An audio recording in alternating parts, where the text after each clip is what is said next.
Well, hello everybody. I'm Steve Montelli, and I am here at the Allett factory. The factory is actually out that way a little bit. I'm looking at the back of the sewers from here, but I am with... I'm Bridget Muscat. And I'm Adam Muscat.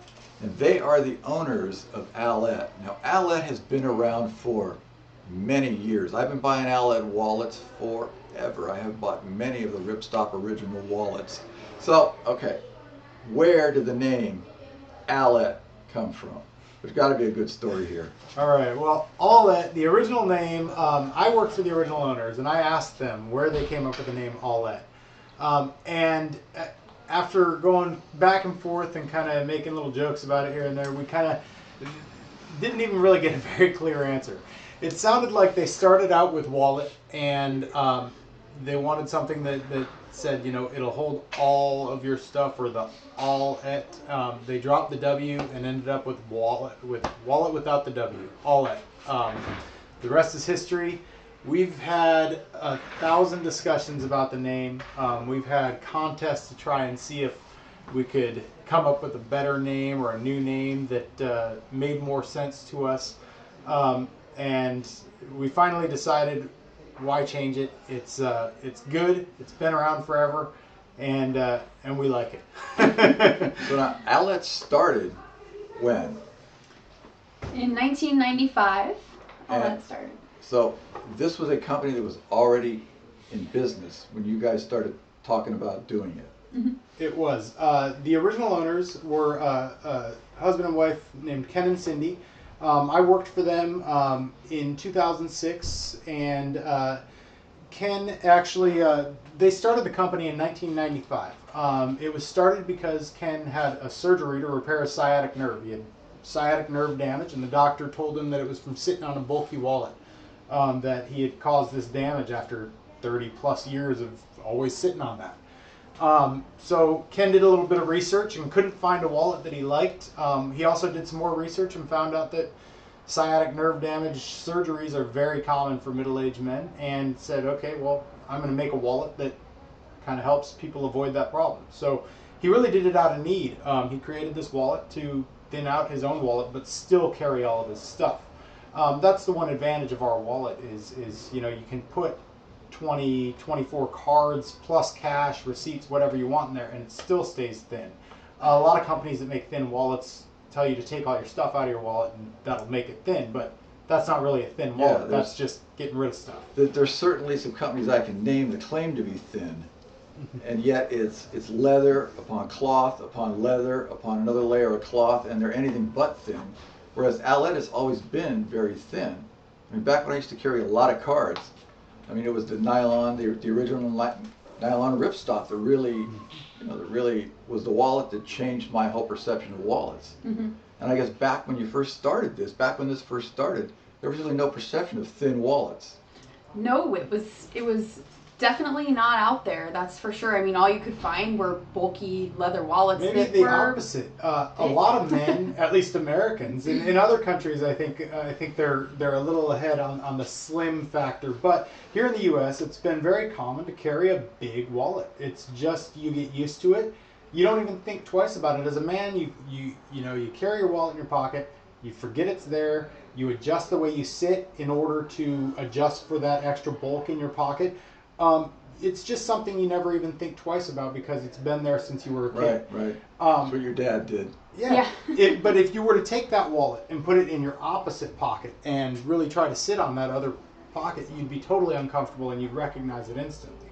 So back to how it started. Yeah, Ken had this surgery, created the wallet, and they kind of started to crank them out, and then. It was like dominoes. One thing led to another. Next thing you know, they're being written up in the New York Times, and you know, having orders they can't even fill for 6 months because the need was there. So it just kind of became its own great little thing. Yeah, I mean, back then, I don't even recall how I found out about Allett.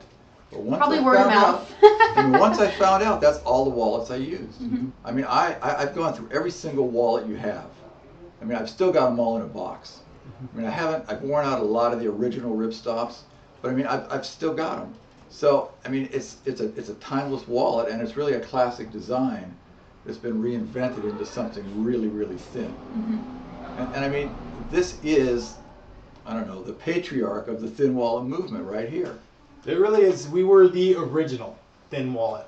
There's a lot of people doing thin wallets these days. Oh yeah, everybody's doing thin wallets. You know, Yeah, it's funny. It kind yeah. of like the Kickstarter thing happened, and everybody was kind of jumping on that boat. So, but it's kind of cool. I still think we're definitely still the thinnest out there, so it's neat.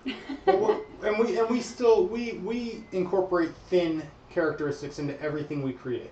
But nowadays we don't necessarily look just to create thin wallets. Now we make other items, but we always incorporate the thin factor into those items. Mm-hmm. So it's you know, with the changing marketplace, changing customer needs, technology, phones, scanners, all the things you see out there, RFID chips and wallets, all the things you see out there. You know, as a company, you have to be able to change with it in order to really stay current. So obviously, staying thin is always great, but we do a lot of other things as well. Mm-hmm. Because I noticed the new product line has the RFID blocker in it. Mm-hmm. And the overall wallet's a little bit thicker, but that's incorporating the new technology. Well, with that particular wallet or that feature, the feature for that product first and foremost is protecting your security, protecting your identity, making it so that people can't scan your information. Second to that is your thinness and the materials we're using and that kind of stuff. But number one thing we're trying to do when we make that wallet first and foremost is make sure that you're not going to get your information stolen. So sometimes we do sacrifice a little bit of the thin factor for that extra layer of material, or for getting that material that is going to be a much better material than, you know, the foil that you see in a lot of these RFID wallets. We're actually using a real high quality, you know, military grade metal material that it's a nickel copper that it's just far superior to the foil that a lot of other people are using. Yeah, that's what I've seen, is there's just a lot of foil in between two layers of fabric. Yeah, definitely. So I also noticed that you do most of your manufacturing here, Mm-hmm. which is really a good thing in this day and age in America, where all the manufacturing needs to come back here Yes. and not be sent 20 miles across the border to Tijuana, which you could easily do. Mm-hmm. But I mean, you would certainly seem to lose a lot of the control and the quality assurance factors doing it in Tijuana. Maybe, to tell you the truth, I mean, it's 20 miles away. We're in San It's Diego, not so far. we probably wouldn't lose a lot of what we have here. But we're in San Diego, and we manufacture here because it's important to us, and so that's why we're not going across the border. All of our manufacturing is done in San Diego. We do most of our production here, and then we have another company that we work with that's a subcontractor for us, who we've been working with for Over 15 10 years. yeah, probably Over 10 years yeah, now, over 10, and he's here 15. in San Diego, and he's actually who's helped us build this manufacturing facility. I kept trying to get him to grow. I said, you know, I've got orders. I can't, you know, We need fulfill more all my wallets. orders. I need more people working for you. And he said, I'm ready to retire. He said, I'll teach you what I'm doing. And so it sounded like a good deal, and that's what we did. So the rest is history. We started this in you know, well, not the rest is history. Yeah, so It's still when did you a long way when to did go. you two take over Allett? We bought the business in 2006, and Our family bought the business in 2006. It's kind of a funny story, actually. My parents, I was going to school in Granada, Spain, and I was studying there, and they came over to visit me, and on the plane they sat next to Cindy and Ken, who were the original owners of the company. And my dad's a talkative guy, so he was chatting it up with them. And Adam ended up working for them for a while, and kind of checked out the business, and they were deciding whether or not they wanted to sell, and we were kind of deciding whether or not they wanted to buy. And so our parents bought the company, and I joined in 2008, and we were running the company together for, God, what? well, we bought the years, business in we bought 2006, and I ran it for 3 years by myself. Bridget came on, and within a year the business had doubled, and it really started growing. So that was in 2009, well, 2010, Yeah, 2009, something like somewhere that. in that area. And so it's grown steadily, and then we actually only started the manufacturing aspect of things last year in 2013, in April of 2013. Mm-hmm. So it's constantly growing, it's constantly changing and morphing into something new, and it's exciting. It's for us. In the past we'd only done the sales, but we grew up with a manufacturing company. My parents had a pasta manufacturer when we were kids. We grew up in that business, always going to work, always going to trade shows. I did road trips with my dad up the coast where we'd be camping and going to accounts when I was a kid. And so we both always had the interest. Our whole family has always had that entrepreneurial spirit and interest. And I never really had an interest in manufacturing, to tell you the truth. I was like, maybe we ought to just keep things the way they are and have that, not have to deal with that monster. But it's actually been a really great experience. It's been super fun, that's for sure. There we go. Nice to see we're all still in the picture. Yes. Oh, yeah.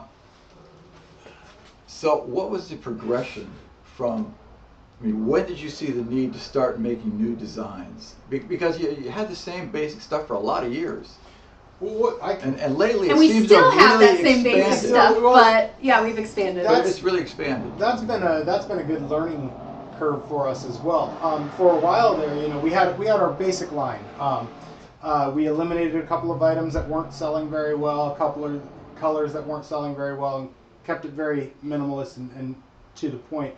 But as we've gone on, we've said, okay, we want to add products, and we first added leather because we got so many requests for leather. Well, the prior owners were vegans, so they refused to make leather wallets. I had calls when I was working for them. I probably got 2-3 calls a day of customers saying, I love your design. I would carry this wallet everywhere with me if it was made in leather. But I'm not going to buy from you guys because it's not in leather. So naturally, the first thing we did when we bought the company was introduce the leather version, which easily matched the sales of the nylon. And then nylon's still a little bit ahead, but it was instant. The leather took off. So I've got it at home, but it's a leather with the ripstop interior. Yes, here we can And then pull one out. But didn't you create an ultra premium wallet that had leather interior and exterior for a while? We do have that. Yeah, we still do have that as well, actually. And that was kind of an item that was created out of need as well. We had a catalog company that we've been working with, and they'd asked us. They really loved our original wallet design and wanted to carry it, but the price point wasn't high enough. And so we said, okay, well, it'd be really great to work with them. How can we make this happen? And we. Oh, you do still have it. Yeah, we've still got That it. product was born out of trying to make a more expensive product. Never a bad thing. Well, and in the end, it's Never become a bad thing. an excellent seller. People love it. It's a really awesome leather wallet, leather interior and exterior, so Yeah. you get that high quality kind of feel and look to it, but you still get all the practicality of the thinness of our wallet. Obviously, it's a little bit thicker, but it's still very thin for a full leather wallet. And you've got almost a new kind of leather on the outside too. Leather's tricky. From what I've seen, from the one I have, this is different. We buy Napa leather, and Napa is an actual treatment of the leather. It's very high quality. It's soft, but you see with leather when you're using natural cow hides, some cows are raised on farm in Texas. Others are raised in another place. So the variation you see from one batch of leather to another, it's always very consistent as far as the quality, but you will see slight variations here and there. And that just comes from the top grain, because if a cow has an itch and they scratch on a fence, and you're using that top grain piece of leather, then that may show up. And so we do our best to kind of move around any characteristics that aren't pretty to go on a wallet. But yeah, so the leather has a nice soft feel to it, and Yeah, because I've actually learned that there are different levels in the actual leather. The top grain, the full grain, and there's some other kind And of there's grain too. bonded leathers and Bonded leather is it's what like a a lot of companies use, particle which is board. really like a Yeah, particle really board. They is. just glue together all the scraps, roll it Yeah. out. It comes perfect. Yeah. But it's very cost effective. Yeah, and they call it genuine leather. But in the end That's of the what day, genuine leather is. that's genuine leather. Where That's a terrible thing. this Isn't is it? actual true Yeah. cowhide. So they're allowed to call this stuff genuine leather, but at the end of the day, it's really like you're buying, particle board. It doesn't smell quite as good either. So it's like you're buying spam. Yeah, see, this has got a leather smell to it. Yeah, definitely. We really focus on trying to use high quality materials. Like you were mentioning before, the RFID material we use is a nickel copper. It's high quality stuff. The leather we use, high quality stuff. The thread we use, anything we can source here in the U.S., we source here in the U.S. We're always trying to really put out a product that we're proud of, that we would want to carry, that is a really high quality, that's going to last for years and years and years. So where does your design inspiration come from? A lot of places. Well, it comes from, of course, other products that are out on the market, honestly, customers too. I mean, we get so much feedback from customers, and they tell us what they want, what they don't like, and what they've been looking for and they can't find. I actually had I met a customer at a trade show once, and she was just buying one wallet from me, and she pulled out her wallet to pay for it, and I looked at her wallet. It was made of like this quilted material, and I was like, that is a spectacular design. And she said, I made it. And I was like, oh my gosh, that's great. She let me take pictures. I said, do you want royalties? Like, how do you want to do this? And she said, no, just take the design and use it. And we haven't come out with it on the market yet, but it's a great checkbook wallet that should be out maybe 2015. So it's going to be a woman's wallet. Yes. Mm-hmm. Because I mean, you got the line is so expanded from when I first started seeing it. Mm-hmm. So it's interesting that you do take a lot of customer feedback and you incorporate that into the new designs. It's because designing can't be an easy thing, because there's really not much more to be done. It doesn't seem to me. Well, it's interesting too. A lot of companies are born out of design. Like this company was born out of the design of the original nylon ripstop, nylon thin wallet. And now there's all kinds of new products that were born out of that one design. Neither of us is really a designer. That's not where we started. But with customer feedback, with looking at other products out there, with our own learning as we go with the manufacturing, Mm-hmm. it's starting to really kind of, we're learning it, and we're able to put out great products that are really functional, and do what we Mm-hmm. want them to do. So, And really being able to build off of what the company started with has been huge. I mean, that's really that's a lot of where we get our inspiration from. Sometimes we'll bring a new idea up, and we'll be discussing it, and I look at it, and then I'll say, I think the way that we already are laying out the pockets in this wallet works better than, say, something else that that might have popped up. So that feature we will incorporate into a new design.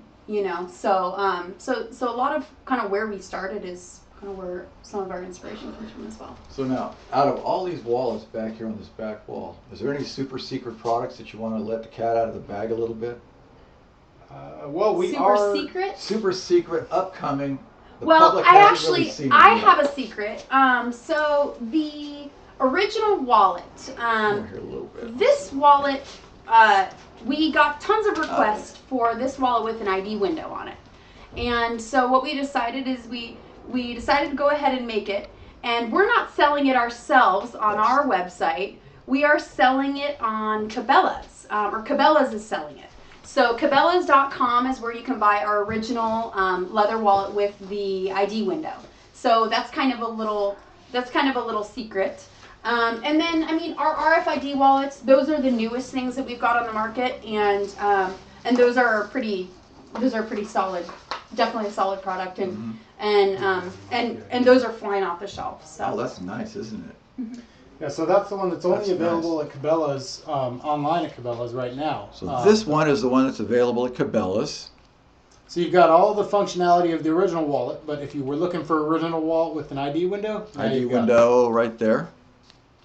That's nice. Definitely. So all our new products are available on our website, allett.com, and that wallet is available at Cabela's. Cabela's.com. So what do you think the future holds for Allett? You're going to keep growing, or are you Ooh, just going to kind a lot of things. Our product development list is long and expanding daily, actually. So pretty much a lot of travel items. We're going to be expanding our women's, and those are kind of on the forefront of us, of kind of what we're thinking. We have contemplated doing a camo version of our nylon. So that could be really fun, and I think that would be a pretty popular item. So that's something we're thinking about, and we're just kind of looking for the right materials and Are you the right thinking patterns. about backpacks at all? I've been looking at, backpacks, duffel bags, shaving kits, you name it. I mean, there isn't a product out there that I don't want to do. But it's really, a lot of it has to do with the balance and trying to not overextend ourselves and keep things within reason. And it all has to make sense. That's another thing we've been learning as we go is, we used to just pop out a product because we saw a need for it. Now we're thinking on a little larger scale as far as, okay, now we're going to develop a line as opposed to an item. We're going to develop a line, and with that line we have to develop packaging. We have to do photography. So it's now as we're growing, we're looking at it a little bit more long term and looking toward the future as opposed to just trying to respond quickly. We're trying to do more planning and look at the big picture. Mm-hmm. So that's really where you end up a lot of times just like, there's just not enough hours in the day ever. Because there's a lot of people putting out very innovative backpacks. I mean, I love backpacks too, but that's a real pricey thing. This is pricey enough. Like, literally, I probably own 10 backpacks. Shaving kits, backpacks, and belts are 3 things that I just always love. And duffel bags. I buy them all the time. I constantly have them. I'm always telling her that I want to make them.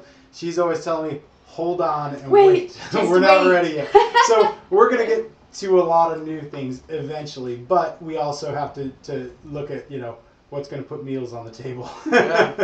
So. Well, and for every new line or new product that we come out with, we make sure that we have a good sales plan with it, and that we're selling it through all the avenues that we have available to us, and so there's a lot of back end work that comes with bringing new products up. It's not just like, okay, great, let's make this. Here it is. There's a lot of work that comes with it, and once it's out, you have to make it successful, and you've got to really you've got to really put a plan behind it and back it up. So you're not just coming out with new products and not bringing in enough for what you're expending. So. Well, this has been a little inner look at the background here. When I'm looking at the sewing area, looking straight out, which you can't see it, but this is the Allett factory, and I'm very happy to be here because I've always wondered where all this stuff came from all these years I've been buying it. So Bridget Muscat, thank you. Steve. Adam Muscat, Steve, thank you for supporting us. Having your compliments on our wallets means a lot because we know you've seen your share of wallets. I've seen them all. And I mean, Allett is still the granddaddy of them all. It started the whole revolution, as far as I know. Yeah. All right. So. Thank Well, you. and as far as we know as well. I think that you're probably part of the reason the whole thin wallet thing is blown up so much, because that's your gig. It's like I say, I'm like a tweak past obsession on this thing. I'm like going into addiction. So I just got yeah, it's the thing. You do have more wallets than I do have I do. I do have a lot of wallets. Anyway, if you're interested in possibly buying one of my wallets, go up and click the link in my YouTube banner and see what I got for sale up there, because they change all the time. All right, thank you guys. Thank you. Thank you, Steve. You're nudging me out.